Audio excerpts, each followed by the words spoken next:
Hello दोस्तों, उम्मीद करते हैं आप लोग अच्छे होंगे। चलिए आज हम बात करने वाले हैं best career option after 12th in commerce, ना कि साइंस और आर्ट्स के बारे में। सिर्फ और सिर्फ यहाँ पर हम बात करेंगे कि कॉमर्स के बारे में। चलिए हम देखते हैं सबसे पहला ऑप्शन क्या है। हम लोग जब 12th कॉमर्स से कंप्लीट कर लेते हैं उसके बाद पहला ऑप्शन हम लोगों के पास आता है बीकॉम, यानी बैचलर ऑफ कॉमर्स। ये 3 साल का कोर्स है, डिग्री कोर्स है, ग्रेजुएशन कोर्स है। इसमें 6 सेमेस्टर होते हैं। ये आपको कॉमर्स के फील्ड में अकाउंट्स, टैक्स, ऑडिट, इस सभी के बारे में आपको स्पेशलाइज्ड नॉलेज देता है। स्पेसिफिक डोमेन ऑफ कॉमर्स है ये। उसके बाद सेकेंड ऑप्शन हम लोग के पास आता है BBA, bachelor of business administration. ये भी 3 साल का कोर्स है। इसमें भी 6 सेमेस्टर होते हैं। बीबीए करने का मेन पर्पस हम लोगों का क्या होता है, आगे चल के एमबीए करना है। क्योंकि बीबीए करने के बाद आपको कोई स्पेशलाइज फील्ड आपका नहीं बन जाता है। जैसे हम लोग बीकॉम कर लेते हैं, बीकॉम के बाद हम लोग का अकाउंटेंट का जॉब कर सकते हैं कहीं भी, क्योंकि उसमें अकाउंट एंड फिनांस ऑनर्स होता है हमारा। लेकिन बीबीए करने का मेन पर्पस होता है आगे चल के एमबीए करना। तो उसके बाद देखते हैं थर्ड नंबर पे आता है BAF, bachelor of accounting and finance. ये भी आपको tax, auditing, cost, accounting, business, law and economics, इन सभी के बारे में डिटेल से जानकारी इस कोर्स के दौरान आपको मिलेगा। ये भी 3 साल का होता है। इसमें भी 6 सेमेस्टर होते हैं। उसके बाद है BCA, bachelor of computer application. Actually देखा जाए तो बीसीए है आईटी सेक्टर से जुड़ा हुआ।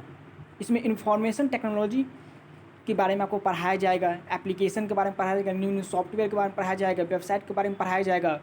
ये भी 3 साल का कोर्स है। ये इसमें भी 6 सेमेस्टर होते हैं। इसमें आगे चल के आप एमसीए कर लेंगे तो और बेटर करियर आपके लिए मिल जाएगा। उसके बाद हम लोगों का आता है जो अदर प्रोफेशनल कोर्स क्या है। ये सब तो डिग्री कोर्स हो गया। डिग्री की कोर्स करने के बाद हम लोग क्या कर सकते हैं और प्रोफेशनल कोर्स कर लेते हैं तो हम लोगों के लिए कितना अच्छा रहेगा। तो चलिए प्रोफेशनल कोर्स के बारे में हम लोग जानते हैं। सबसे पहले आता है, जब ये कॉमर्स लिए होंगे तो सबसे पहले ध्यान में आया होगा सीए बनना है। उस समय ये नहीं पता होगा सीए होता क्या है, करता क्या है।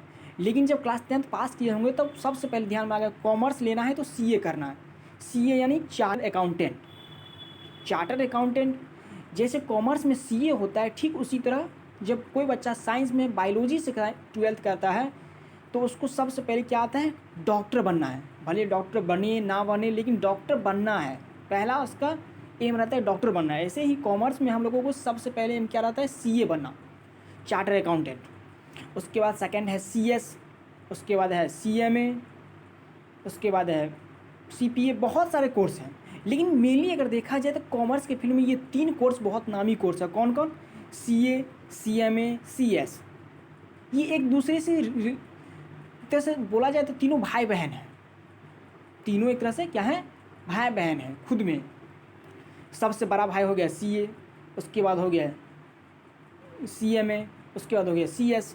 सीएस क्यों बोलेंगे सर आप सीएस को सबसे लास्ट में बोले? ऐसा इसलिए बोले क्योंकि सीएस जो होता है लॉ का भंडार उसके पास होता है। उसको लॉ का सबसे ज़्यादा ज्ञान उसी में होता है। उसको नियम कानून, जितने भी कंपनी में क्या कौन सा नियम से चल रहा है, क्या हो रहा है, नहीं हो रहा है, उस सब के बारे में सीएस को एक बहुत अच्छी तरह से पता होता है। और सीए जो हो गया ये ऑडिटिंग के फील्ड में मास्टर है, इसमें फाइनेंस में, अकाउंटिंग में। और सीएमए जो हो गया ये कॉस्ट, कंपनी जो प्रोडक्ट बना रही है उस पर कितना कॉस्ट आ रहा है उस कॉस्ट को बताएगा और उसको मैनेज करेगा जो कितना से कितना कॉस्ट कम हो, ताकि पब्लिक के बीच में इसको कम से कम दामों में उतार सके, ताकि आम पब्लिक को इससे फ़ायदा हो और साथ में कंपनी को भी फ़ायदा हो। तो इसलिए हम बोल सकते हैं जो सीए, सीएस और सीएमए ये तीनों एक तरह से भाई बहन हैं और तीनों कॉमर्स का क्या है तो बोला जाए तो बच्चे हैं। कॉमर्स के मेन 3 बच्चे, सीए, सीएमए और सीएस। और उसके बाद बहुत सारे कोर्स है, सीपीए है, सीएफए है, एफआरएम है। तो कॉमर्स जब ही आप समझिए ले लिए तो समझिए आपके पास पढ़ते रहिए, ज्ञान बढ़ते जाएगा। फाइनेंस के सेक्टर में, टैक्स के, इन्वेस्टमेंट के, शेयर बाज़ार आजकल देख रहे हैं कितना फेमस हो रहा है। तो इन सभी फील्ड में आपको एब्रॉड नॉलेज, बहुत सा ज़्यादा नॉलेज मिलेगा और आप अच्छी तरह से पढ़ाई कर सकते हैं। जय हिंद।